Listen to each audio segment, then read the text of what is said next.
নমস্কার বন্ধুরা, Bengali food and ব্লগের নতুন একটি রেসিপিতে তোমাদেরকে স্বাগত। আজকে আমরা তৈরি করব এঁচোড় চিংড়ি। তো মরশুমের শুরুতেই তোমাদের সঙ্গে রেসিপিটি শেয়ার করছি। দেখো, এখানে নিয়েছি এঁচোড়। এটা কিন্তু একদম কচি এঁচোড়, দেখো কোনো রকম দানা বা কিচ্ছু নেই কিন্তু। এখানে নিয়েছি চিংড়ি মাছ, আলু, পেঁয়াজ কুচি, কাঁচা লঙ্কা বাটা, রসুন বাটা, আদা বাটা, টমেটো, লবণ, সর্ষের তেল, আর এখানে আছে সমস্ত রকম গুঁড়ো মশলা। এবারে আমরা এই এঁচোড়টাকে আর আলুটাকে ভালো করে সিটি মেরে নেব। এদিকে আমরা প্রেশার কুকারে জল বসিয়ে দিয়েছি, জলটা গরম হয়ে এসছে। এবার এর মধ্যে আমরা দিয়ে দিচ্ছি এঁচোড়টা আর আলুটা একসাথে দিয়ে সিটি মেরে নেবে, তাহলে তাড়াতাড়ি হবে। এঁচোড়টা দিয়ে দিয়েছি, দিয়ে দেবো আলুটা। যেহেতু এটা কচি এঁচোড় আছে, তো আমাদের বেশি সিটি মারার দরকার পড়বে না, মোটামুটি 2 কি 3টে সিটি মারলে হয়ে যাবে। তো চলো এটাকে সিটি মেরে নিই 2টো। দেখো, আমাদের এঁচোড়টাও কিন্তু খুব ভালো মতন সিদ্ধ হয়ে গেছে। এদিকে আলুটাকেও সিদ্ধ করে নিয়েছি একসাথে। আমরা কড়াই গরম বসিয়ে দিয়েছি। এবার কড়াই দিয়ে দেবো পরিমাণ মতন সর্ষের তেল।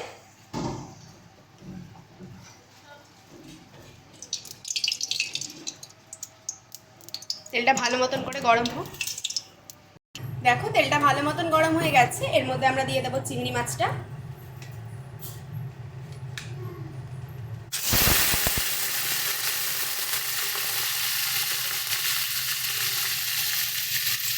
দিয়ে দিচ্ছি হলুদ গুঁড়ো, সামান্য একটু লবণ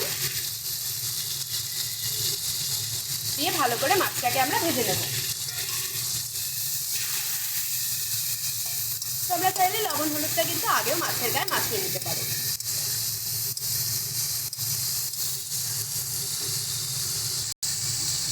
চিংড়ি মাছটা দেখো কিন্তু আমাদের ভালো মতন ভাজা হয়ে গেছে।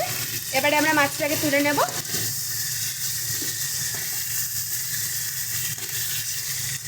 বেশি কড়া করে কিন্তু চিংড়ি মাছটা ভাজবে না, তাহলে কিন্তু খাবো যখন বা আমরা যখন রান্নায় দেবো চিংড়ি মাছটা কিন্তু শক্ত হয়ে যাবে। তো চলো এবারে এই মাছ ভাজার তেলেই আমরা দিয়ে দিচ্ছি পেঁয়াজ কুচি,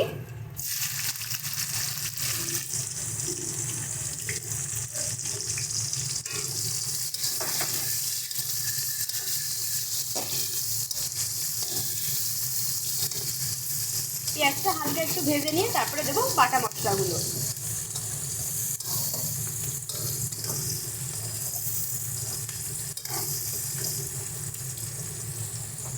দেখো, পেঁয়াজটা হালকা ভাজা হয়ে এসছে। এবার এর মধ্যে আমরা দিয়ে দিচ্ছি বাটা মশলা, কাঁচা লঙ্কা বাটা। কাঁচা লঙ্কা বাটাটা কিন্তু পরিমাণে একটু বেশি যাবে, যেহেতু এঁচোড়, সেই জন্য আমরা একটু বেশি পরিমাণে দিচ্ছি কাঁচা লঙ্কা বাটা, আদা বাটা, রসুন বাটা। এখানে আমরা সমস্ত কিছু কিন্তু 1 টিস্পুন করে দিয়েছি, আর কাঁচা লঙ্কা বাটাটা একটু বেশি দিয়েছি। তোমরা কিন্তু নিজেদের টেস্ট অনুযায়ী যতটা ঝাল খাবে সেই বুঝে দেবে। দিয়ে দিচ্ছি হলুদ গুঁড়ো, জিরে গুঁড়ো, ধনে গুঁড়ো, শুকনো লঙ্কা গুঁড়ো, দিয়ে দেবো স্বাদ মতো লবণ।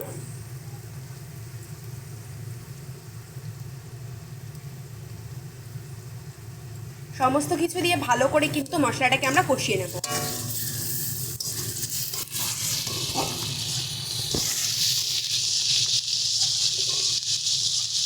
মশলাটাই কিন্তু খুব ভালো করে কষাতে হবে। মশলাটা যত ভালো করে কষবে, আমাদের রান্নার টেস্ট কিন্তু তত বাড়বে।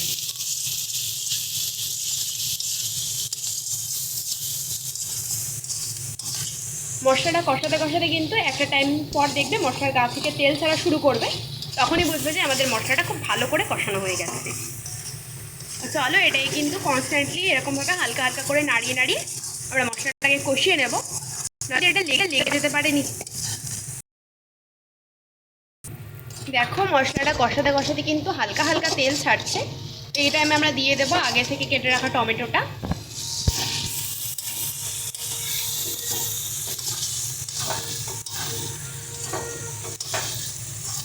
টমেটোটা ভালো করে যতক্ষণ নরম হচ্ছে ততক্ষণ এটাকে আমরা একটু কষিয়ে নেব।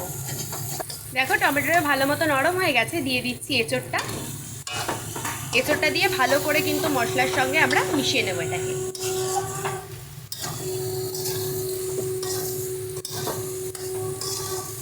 দিয়ে দেবো সামান্য একটু জল,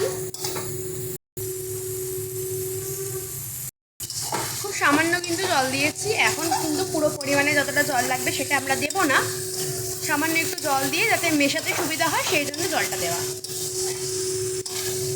দিয়ে দিচ্ছি আগে থেকে সিদ্ধ করে রাখা আলু।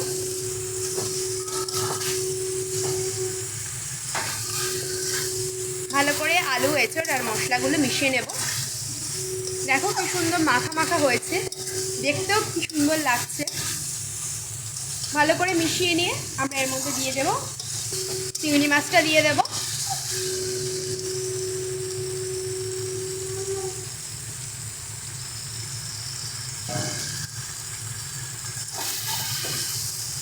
ভালো করে সমস্ত কিছু মিশিয়ে নেওয়ার পরে দিয়ে দেব পরিমাণ মতন জল। চলো ভালো করে সমস্ত কিছু মিশিয়ে নিচ্ছি। দেখো পুরো অনুষ্ঠান বাড়ির মতন কিন্তু একদম কষানো একটা এঁচড় তৈরি হয়েছে। অনুষ্ঠান বাড়িতেও কিন্তু তোমরা দেখবে ঠিক এইভাবেই কিন্তু এঁচড় তৈরি করা হয়। তো দিয়ে দিচ্ছি পরিমাণ মতন জলটা।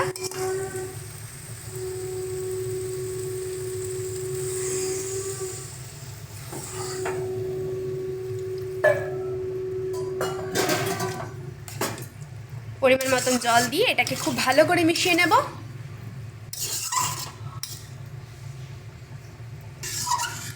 পরিমাণ মতন জল দিয়ে ভালো করে মিশিয়ে নিয়েছি। এবার এটাকে আমরা ঢাকনা দিয়ে ভালো মতন ফুটতে দেব। দেখো এটা কিন্তু খুব সুন্দরভাবে ফুটে এসছে। এবার এটাকে আমরা নামিয়ে নেব।